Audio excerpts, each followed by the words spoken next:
Just want to clear up some confusion regarding the first and second batch of the x360 key.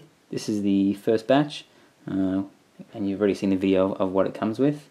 Second batch screen, you've seen it before, comes with the serial number on the back.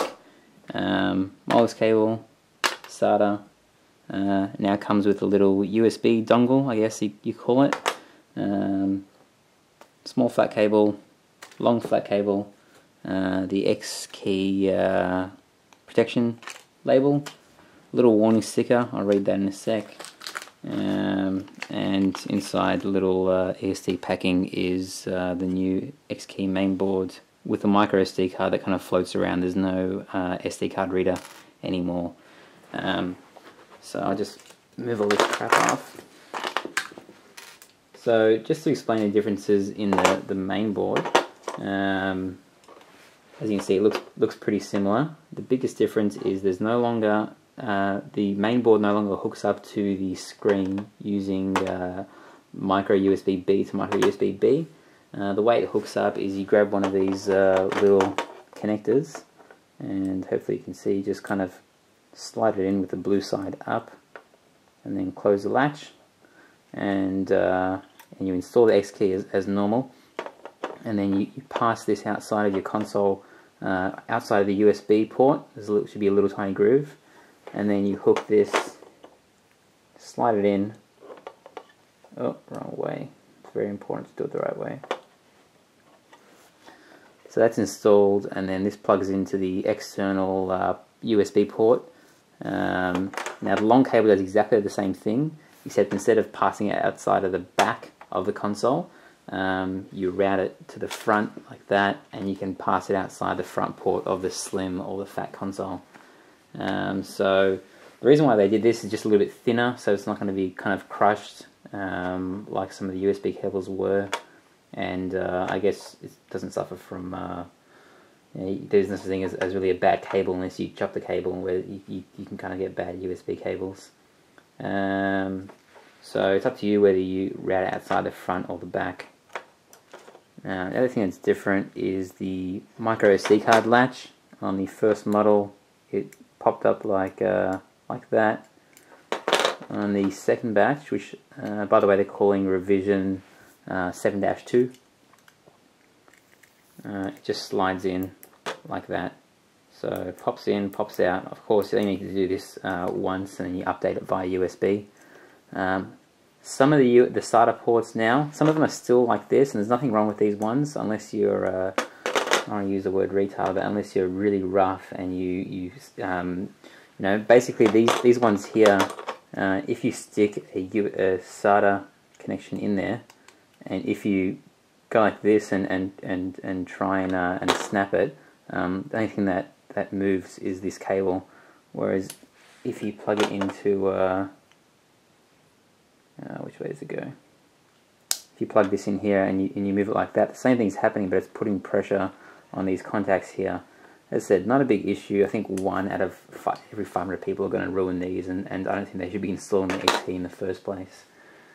Okay, so what else do we need to tell you? Okay, so after this plugs into the USB port, front or back, the way you hook up the screen is, sorry, this is something I didn't show is included, is there'll be a normal USB to micro B connector.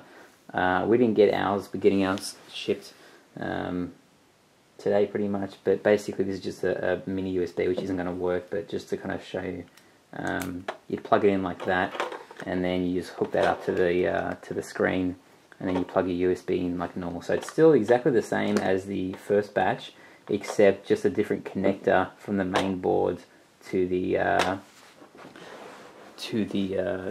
screen. Instead of going direct, you get one more hop, and it just turn on to this little node, and that just sucks more power out of the 360, so you can power 2.5-inch hard drives without any issues.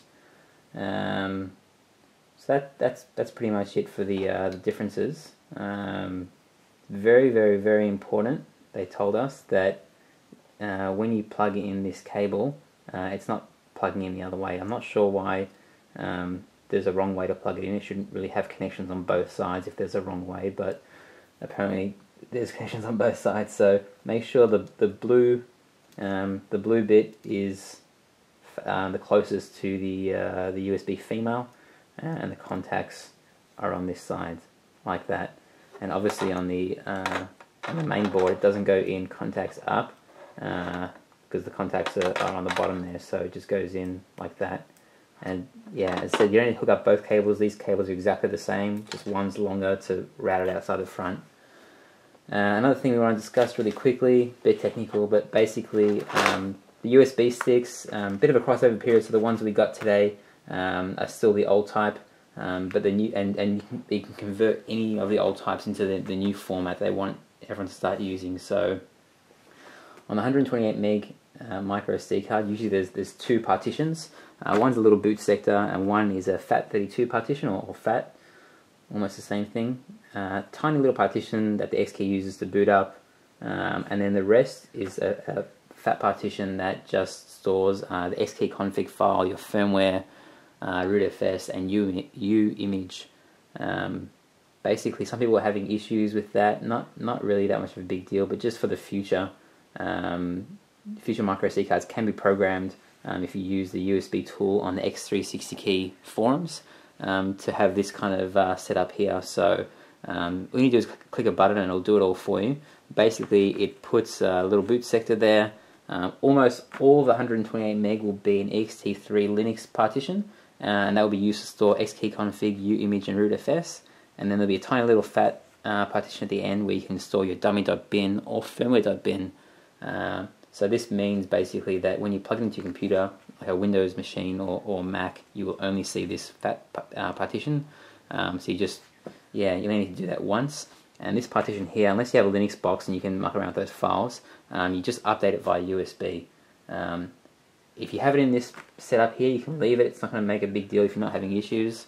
But if you install the device yourself and you want to convert to this system, the tools will be available on the website probably by the time you're watching this video. Hope that clears everything up. If you bought the first batch, don't worry, there's nothing wrong with this hardware. I'm still using the same one. They're always going to improve hardware, and it should be commended for kind of revising the batch multiple times to get kind of perfect hardware. So this might not be the last revision, but it's certainly a lot nicer than installing the first one. It should lead to a lot less user errors. Alright, thank you.